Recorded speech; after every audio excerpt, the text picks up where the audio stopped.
my God, 10 years old pala ako, alam ko na. Ano, 1 year old ka pa lang, mabeki ka Dahil na. yung kapitbahay ko, crush ko na, no? Don't knows mo na. Knows So, na, ginawa okay. ng nanay ko, dinimanda yung tatay ko for acknowledgement and support, which dinisown pa rin niya ako. Ang naging tatay ko naman ay si Henry Sina. Siya na yung tumanggap sa akin na, Napakayaman kasi. sabi niya sa akin, ganyan pala ikaw, wala ka tatay, okay, tawag mo ko tatang. Ako na tatang mo. Nauso yung word na tatang. Siya yung nag-open ng first salon. Yes. Sa SM Mall. Sa SM North EDSA. Then another 10 year comes.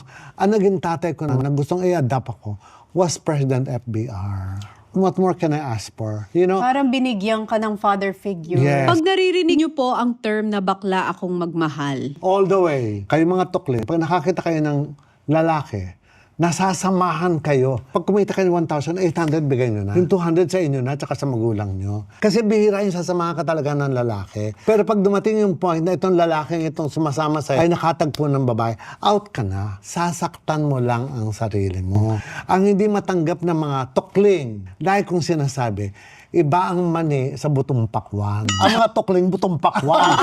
Okay? Ang mga bae talaga mani. Dapat practical ka lang sa buhay. Alam mo kung hanggang saan ka lang. Kasi ang relasyon naman, it's just like a music.